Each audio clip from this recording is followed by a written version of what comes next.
నిజ నిర్ధారణకు అంతిమ నిర్ణయం DNA టెస్ట్. ఉన్నది ఉన్నట్లుగా వాస్తవాలను శోధించి వివరించే మన DNA టీవీ, మన రాష్ట్రం, మన ఛానల్. నమస్కారం, DNA న్యూస్ కి స్వాగతం. ముందుగా ముఖ్యాంశాలు. బెల్ట్ షాప్ పెడితే బెల్ట్ తీస్తానని సీఎం చంద్రబాబు హెచ్చరిక. వైసీపీ పాలనలో రాష్ట్రం వెంటిలేటర్ పైకి వెళ్లిందని విమర్శ. రాష్ట్రం ఇప్పుడిప్పుడే గాడిలో పడుతుందని వ్యాఖ్య.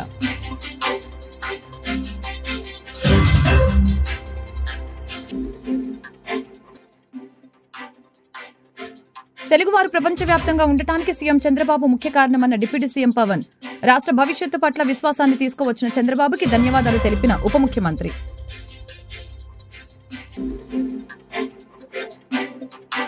ఏపీ అసెంబ్లీలో ప్రశ్నోత్తరాల గందరగోళం.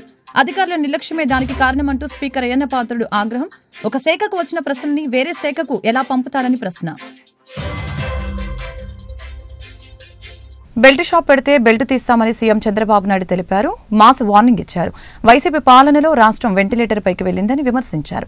రాష్ట్రం ఇప్పుడిప్పుడే గాడిలో పడుతుందని వ్యాఖ్యానించారు. ఏదైతే ఎన్నికల మేనిఫెస్టోలో చెప్పామో ఆడబిడ్డలకు దీపం 2 ఈ రోజు ఒక విధంగా ఆలోచిస్తే చరిత్ర దిశ సమైక్య ఆంధ్రప్రదేశ్ దీపం కార్యక్రమం నేనే పెట్టా. ఆ రోజు దేశంలో ఎవ్వరూ కూడా ఆలోచించినప్పుడు మా తల్లి కష్టాలు నేను ఒకసారి ఆలోచించుకుని ఎవరైతే ఆడబిడ్డలు ఉన్నారో ఏ ఆడబిడ్డకు అలాంటి కష్టం రాకూడదనే ఉద్దేశంతో ఆ రోజు దీపం ప్రవేశపెట్టాం. ఈ దీపం యొక్క ముఖ్యమైన ఉద్దేశం చూస్తే ఆ దిశ ఎక్కడెక్కడో కట్టెలు తెస్తారు. ఓసారి వర్షాకాలంలో బయట ఉంటే కట్టెలన్నీ ఎండిపోతే బాగా తడిచిపోతే ఆ కట్టెలు తీసుకొచ్చి పొయ్యిలో పెడితే ఎంత పొగంటే ప్రతి ఒక్క ఇంట్లో ఒకే బెడ్రూమ్ ఇల్లు ఉంటుంది, రూమ్ ఒకటే ఉంటుంది, అక్కడే కిచెన్, అక్కడే డైనింగ్, అక్కడే పడుకుంటారు. ఇల్లంతా కూడా పొగొస్తే ఆడబిడ్డలు పడే కష్టం అవన్నీ చూసిన తర్వాత నాకు అనిపించింది. అప్పట్లోనే రామ్ నాయక్ అని ఒక మంత్రి ఉండేవాడు మహారాష్ట్ర నుంచి, వాజ్పేయి గారిని మెప్పించి రామ్ నాయక్ని గట్టిగా రిక్వెస్ట్ చేసి ఆ రోజుట్లోనే ఇంటింటికి దీపం కింద వంట గ్యాస్ సిలిండర్లు ఉచితంగా సరఫరా చేసిన పార్టీ తెలుగుదేశం పార్టీ అధ్యక్ష. ఈరోజు అలాంటి కార్యక్రమాన్ని మళ్ళీ రిపీట్ చేశాం. ఒకే హామీ ఇచ్చాం. సంవత్సరానికి 3 ఉచిత గ్యాస్ సిలిండర్లు ఇస్తామన్నాం. ప్రతి సంవత్సరం 3 ఉచిత గ్యాస్ సిలిండర్లు ఇచ్చే బాధ్యత ఈ ప్రభుత్వం తీసుకుంటున్నామని చెప్పి కూడా నేను మీకు తెలియజేస్తున్నాను. కొంతమంది తెలియని వాళ్ళు మాట్లాడుతున్నారు, ఎక్కడిచ్చారంటారు. ఇది క్యాష్గా చేతికి ఇవ్వడానికి. గ్యాస్ తీసుకుపోవాలంటే సిలిండర్ కావాలి. అంటే ఎవరైనా సరే గ్యాస్ సిలిండర్ ఇంట్లో ఉంటే అయిపోతానే బుక్ చేసుకుంటారు. బుక్ చేసుకుంటే గ్యాస్ వస్తుంది దశ. మేము ఏదైతే చెప్పామో చెప్పినప్పటి నుంచి ఇప్పటి వరకు 42,40,000 మందికి గ్యాస్ సిలిండర్లు బుక్ చేసుకున్నాం. వాళ్ళకందరికీ ఇస్తున్నాం. ఇంకొక విషయం కూడా చెప్తున్నాను అధ్యక్ష, దీనివల్ల ఒకటే కండిషన్, సింపుల్ కండిషన్, ఎవరైనా సరే రేషన్ కార్డు ఉండాలి, రెండోది ఆధార్ ఉండాలి. ఈ 2 ఉంటే అందరూ ఎలిజిబుల్. మీరు కూడా చెప్తున్నా, ఊరికే విమర్శలు చేసేది మానండి. ఒకటే హామీ ఇస్తున్నా, ఈ హౌస్ లో ఎవరికైతే రేషన్ కార్డు ఉందో, ఎవరైతే ఆధార్ అథెంటికేషన్ ఉందో అలాంటి అందరూ కూడా దీపం 2 కింద 3 సిలిండర్లకు అర్హులు, తీసుకునే హక్కు వాళ్ళకు ఉంది. ఎవరైనా ఇవ్వకపోతే దబాయించి తీసుకోమంటున్నా. మనోహర్ గారిని కూడా కోరాను, ఢిల్లీలో కూడా నేను చాలా స్పష్టంగా రిక్వెస్ట్ చేశాను. మేమే డబ్బులు కడతాం, మీరు వాళ్ళ దగ్గర డబ్బులు కూడా కట్టకుండా తీసుకోకుండా ఇమ్మని చెప్పి రిక్వెస్ట్ చేశాను. కానీ వారు చెప్పింది ఇప్పటి వరకు అన్ని కార్యక్రమాలు కూడా ముందు డబ్బులు కడితే మళ్ళా వాళ్ళ అకౌంట్ డబ్బులు ఇచ్చుకోండి, కానీ ఇది చేయొద్దనే పరిస్థితికి వచ్చారు. కానీ ప్రయత్నం చేస్తున్నాం. కానీ ఈరోజు ఎవరైనా ఇది కట్టిన ఆర్డర్ బుక్ చేసుకున్న తర్వాత 48 గంటల్లో వాళ్ళ అకౌంట్లో డబ్బులు వేసే బాధ్యత ఈ ప్రభుత్వం తీసుకుంటా ఎస్క్రో అకౌంట్ కూడా ఓపెన్ చేశామని చెప్పి నేను మీకు తెలియజేస్తున్నాను. తెలుగువారు ప్రపంచవ్యాప్తంగా ఉండటానికి సీఎం చంద్రబాబు ముఖ్య కారణమని డిప్యూటీ సీఎం పవన్ కళ్యాణ్ తెలిపారు. రాష్ట్ర భవిష్యత్తు పట్ల విశ్వాసాన్ని తీసుకువచ్చిన చంద్రబాబుకి ధన్యవాదాలు తెలిపారు. ఆ రోజున చెప్పలేకపోయాను. ఈ రోజు నాకు 150 రోజుల గౌరవ ముఖ్యమంత్రి గారి అనుభవంతో కూడిన ఈ పాలనలో నాకు సంపూర్ణమైన విశ్వాసం ఉంది అధ్యక్ష. ఆంధ్రప్రదేశ్ $1 ట్రిలియన్ ఎకానమీగా అతి త్వరలోనే ఈ 5 సంవత్సరాలు వెళ్తుందని మనసు సంపూర్ణ విశ్వాసం ఉంది. $1 ట్రిలియన్ మన ప్రజలకు అర్థం అవడానికి 7,65,000 కోట్ల ఎకానమీ. గత ప్రభుత్వం మనల్ని ఎకానమీని నిర్వీర్యం చేసింది, ఇబ్బంది పాలు చేసింది, అన్ని రంగాల్లోనూ రాష్ట్ర ప్రభుత్వాన్ని వెనక్కి తీసుకెళ్లిపోయింది.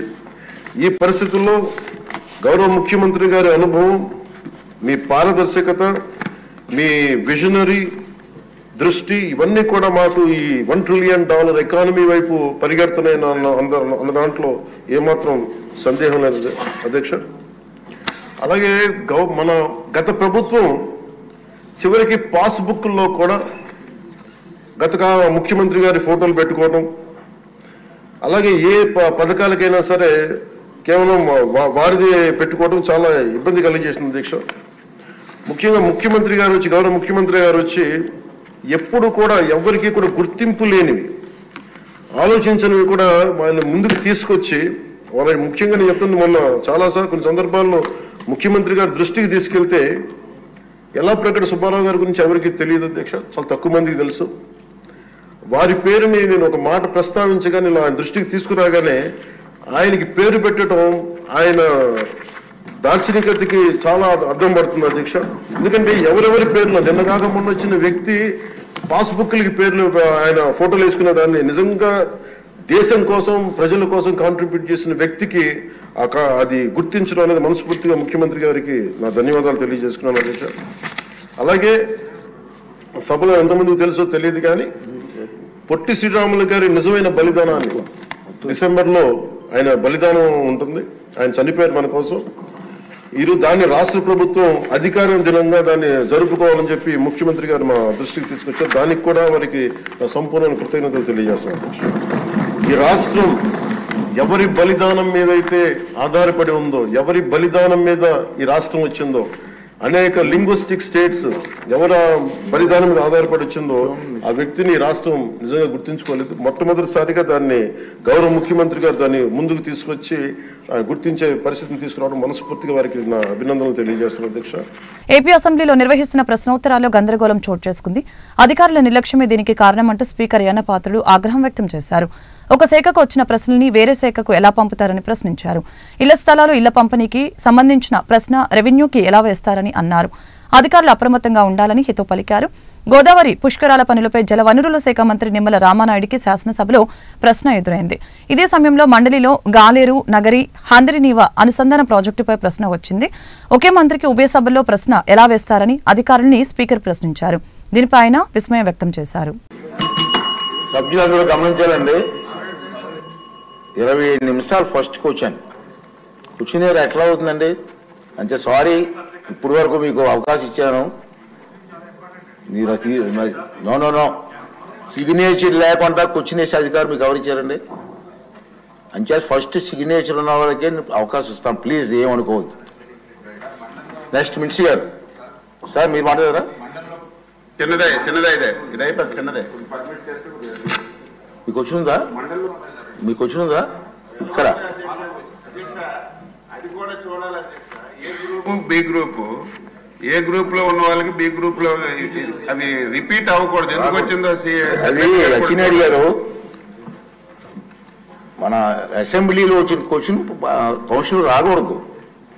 ఈవేళ అధ్యక్ష సెకండ్ డే రావాలి. ఈవేళ రామానాయుడు గారి గ్రూప్ కౌన్సిల్ లో ఉండాలి. ఇక్కడ ఎలా వచ్చింది క్వశ్చన్ అంటున్నాను.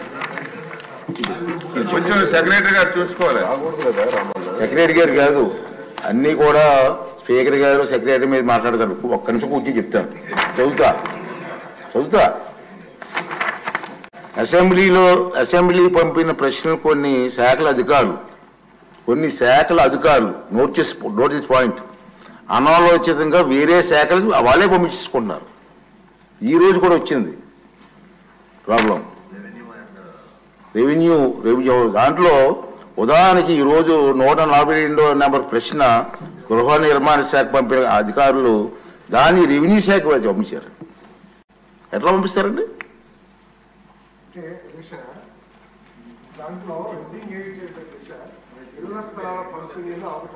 హెడ్డింగ్ ఇచ్చారు అధ్యక్ష. క్వశ్చన్ లో మాత్రం బాడీలో మాత్రం ఎక్కువ హౌసెస్ గురించి క్వశ్చన్లు అడిగారు. బట్ క్వశ్చన్ హెడ్డింగ్ మాత్రం ఇళ్ల స్థలాల పంపిణీలో అవకతవకలు. నేను కామెంట్ చేయట్లేదు సార్, ఇటువంటి పొరపాట్లు జరగకుండా చూడమంటున్నాను నేను. సార్ మీరు వెళ్ళి పోస్ట్ పోన్ చేయమని పోస్ట్ చేస్తారు, వెళ్ళి ఆన్సర్ ఇచ్చి వస్తారా? ముందు ఇచ్చేయమంటారా? మరి ఆ మంత్రి గారు ఒప్పుకుంటారా?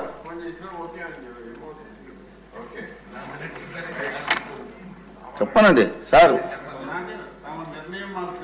నిర్ణయం పెద్దల నిర్ణయం కూడా తీసుకోవాలి కదా.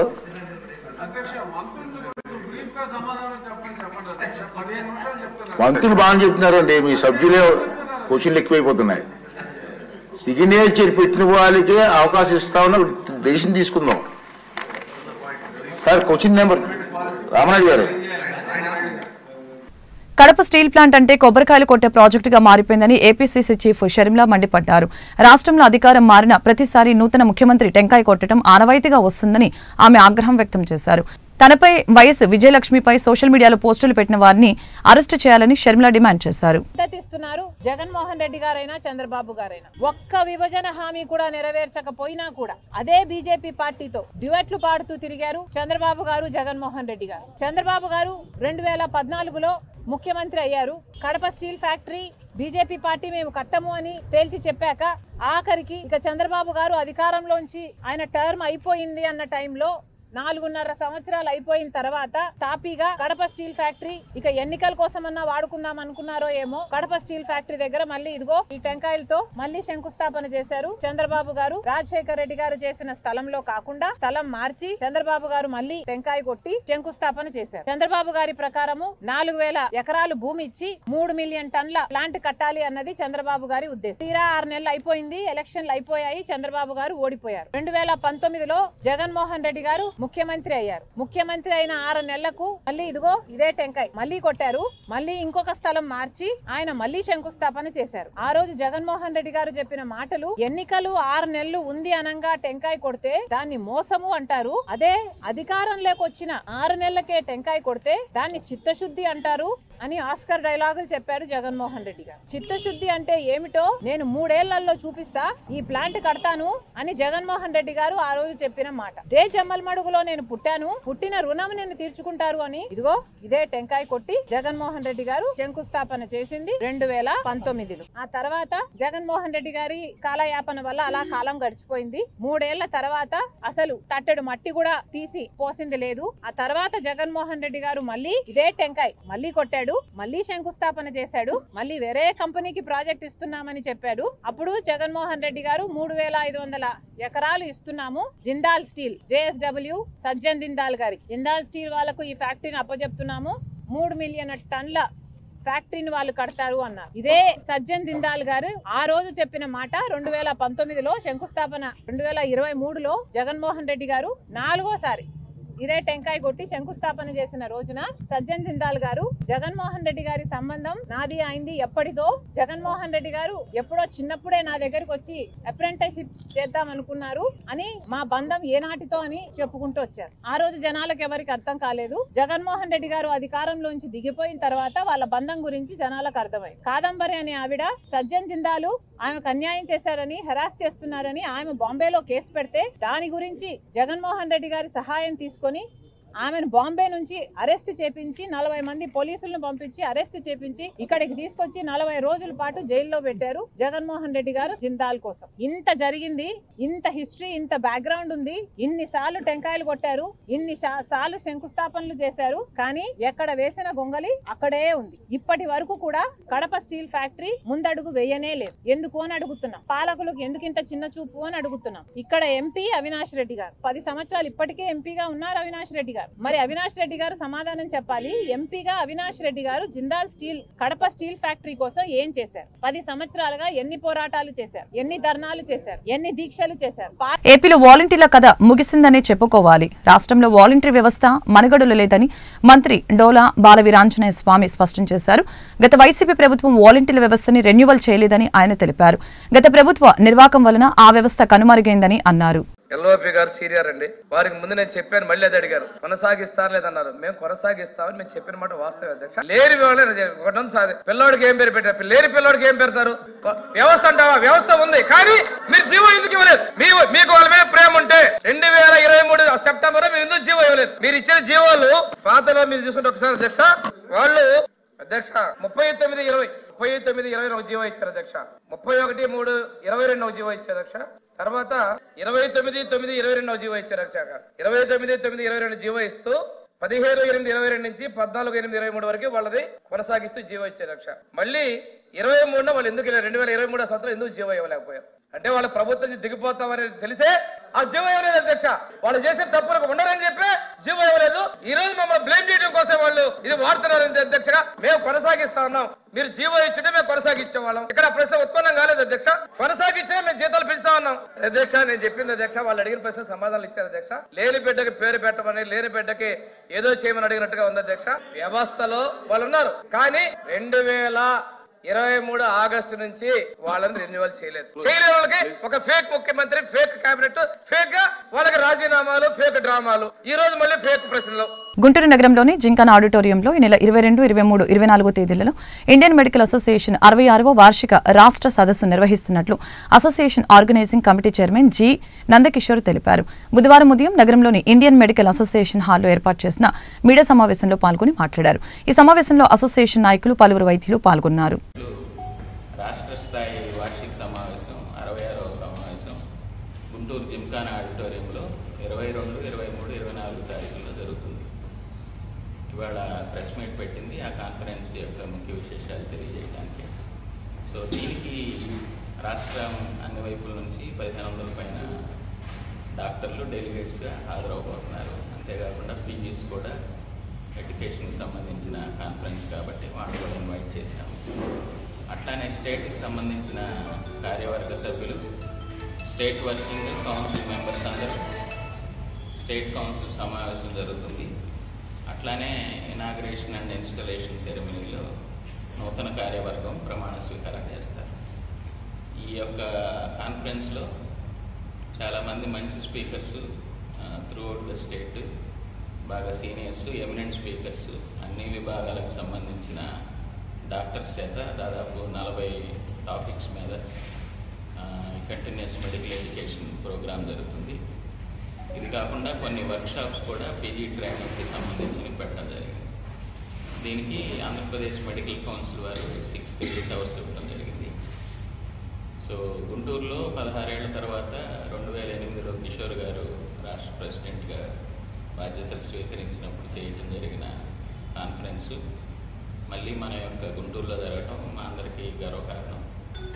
సో మా సైడ్ నుంచి రిక్వెస్ట్ ఏంటంటే మీ అందరూ దయచేసి దీన్ని కొంచెం ప్రజల్లోకి తీసుకెళ్ళాలి. అట్లానే 23వ తారీఖు మా national president VR Ashokan sir వస్తున్నారు, సెక్రటరీ గారు అనిల్ కుమార్ జే నాయక్ గారు, అట్లానే సాయంత్రం కొత్త కార్యవర్గం ప్రమాణ స్వీకార ఉత్సవానికి డాక్టర్ పెమ్మసాని చంద్రశేఖర్ గారు, కేంద్ర సహాయ మంత్రి, ఆయన కూడా హాజరవడం జరుగుతుంది.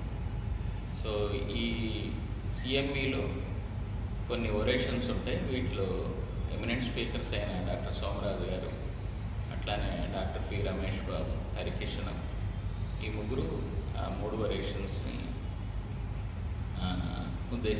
సభను ఉద్దేశించి ప్రసంగిస్తారు.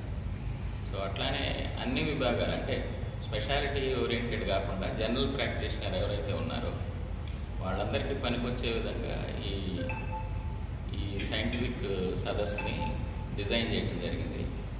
సో ఈ గుంటూరులో ఉన్న మా కార్యవర్గమే కాకుండా సభ్యులందరూ కూడా ఈ కార్యక్రమాన్ని విజయవంతం చేయడానికి కృషి చేస్తున్నారు. మరొకసారి మీ అందరికీ ఈ సమావేశానికి వచ్చి మీ అమూల్యమైన సమయాన్ని వెచ్చించినందుకు మా అందరి తరఫున మీకు కృతజ్ఞతలు, ధన్యవాదాలు. Thank you. కాలపరిమితి సర్క్యులర్ రద్దు చేయాలని, ఉద్యోగ భద్రత కల్పించాలని, రాజకీయ వేధింపులు ఆపాలని వెలుగు యానిమేటర్స్ ఉద్యోగుల సంఘం సిఐటియు గౌరవ అధ్యక్షులు లక్ష్మీనారాయణ డిమాండ్ చేశారు. పలు డిమాండ్ల పరిష్కారానికి బుధవారం మధ్యాహ్నం నగరంలోని డిఆర్డీఏ పీడీ కార్యాలయం ఎదుట ఆందోళన వ్యక్తం చేయడం జరిగింది. రాష్ట్ర వ్యాప్తంగా పీడీ ఆఫీసులు, కలెక్టర్ ఆఫీసుల దగ్గరికి వెళ్ళి మేము లెటర్ మెమోరాండాల ద్వారాగా ఇవ్వాలని చెప్పని, యానిమేటర్ల సమస్యలు పరిష్కారం చేయాలని అందరం ఒకే పిలుపుతోటి ఇక్కడికి రావడం జరిగింది. పీడీ గారు మరి మండలాలు రివ్యూ మీటింగ్లో ఉంటున్నారు కాబట్టి మేము లెటర్ ఇద్దామని వచ్చాము, లేరు. కానీ ఇప్పుడు ఈ డ్వాక్రా గ్రూపులు పెట్టింది చంద్రబాబు నాయుడు గారని ఆయనే చెప్పారు.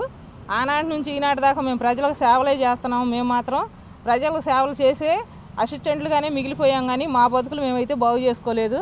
మాకు ఏనాటికి కూడా ముందుకు రావడానికి కూడా అందరినీ రానికోకుండా కూడా ఎక్కడికక్కడ కట్టడి చేసి ఎక్కడికక్కడ వర్కులు అప్పచెప్పి ఎవరు పోవడానికి లేదనే లెక్కలో ఉంటున్నారు. మా వాళ్ళు కూడా దానికి కొంత భయపడిపోయి కూడా రావడానికి వెనకడిగేస్తున్నారు. కనుక వివోఏలకి ఈ రోజు వరకు కూడా న్యాయం అంటూ జరగలేదు. 23 ఏళ్ల నుంచి కూడా చేస్తూనే ఉన్నాము యానిమేటర్ల ఉద్యోగాలు, అయినా కూడా ఈ రోజు వరకు కూడా ఎదుగు బొదుగు లేని జీవితాలే. ఇచ్చేది 8,000, పోయిన ప్రభుత్వం 10,000 అని ప్రకటించింది, లేదు. ఎందుకు లేదని అడిగాం. అడిగితే ఏం చెప్పారంటే, మీరు 10 లక్షలు గ్రామ సమైక్యంలో తిప్పండి, 10 లక్షలు వడ్డీలు, మీకు 10,000 వడ్డీలు వస్తే అందులోంచి 2,000 తీసుకోండి, అప్పుడు మాత్రం మేము ఇచ్చే 8,000 ఆ 2,000 కలిపి 10,000 అవుద్దని చెప్పని వాళ్ళు చెప్పడం జరిగింది. వాళ్ళ ప్రభుత్వం వెళ్ళిపోయింది, మళ్ళీ ఈ ప్రభుత్వం వచ్చింది. ఈ ప్రభుత్వం వచ్చిన కాడి నుంచి అన్ని జీవోలే, అన్నీ ఇప్పుడు ఆన్లైన్ వర్కులే. అయినా సరే ఆన్లైన్ వర్కులు చేస్తున్నాము. అయితే ఆన్లైన్ వర్కులు ఇచ్చేటప్పుడు కూడా కనీసం టైం ఇవ్వటం లేదు. ఇయ్యంగానే ఇచ్చిన కాడి నుంచి చేయండి అని చెప్పని అమ్మడపడుతున్నారు. అధికారులు అయితే ఏమి పైనుంచి కింద వరకు అందరూ కూడా యానిమేటర్లను ఇబ్బంది పెడుతున్నారు. ఎందుకంటే వర్క్ విషయంలో అవ్వాలని. అయినా సరే మేము కూడా చేస్తున్నాం.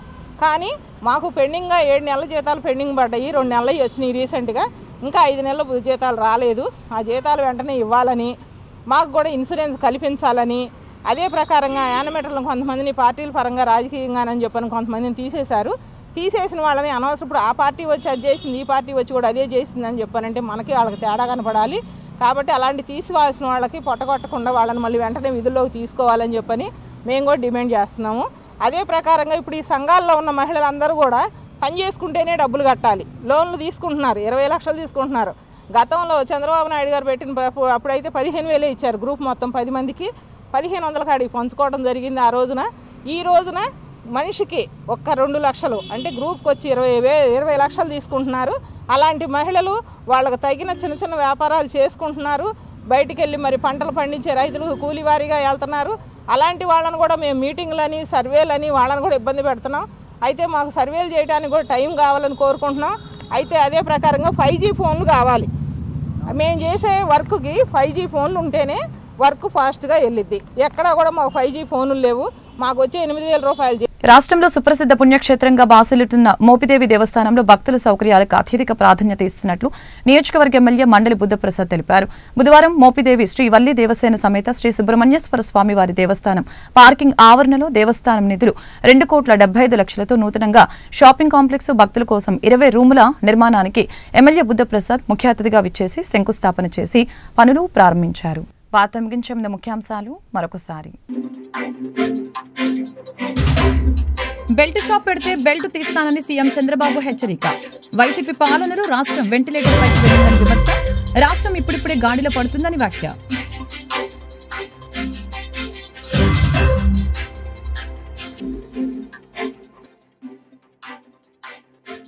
తెలుగువారు ప్రపంచవ్యాప్తంగా ఉండటానికి సీఎం చంద్రబాబు ముఖ్య కారణమన్న డిప్యూటీ సీఎం పవన్. రాష్ట్ర భవిష్యత్తు పట్ల విశ్వాసాన్ని తీసుకువచ్చిన చంద్రబాబుకి ధన్యవాదాలు తెలిపిన ఉప ముఖ్యమంత్రి.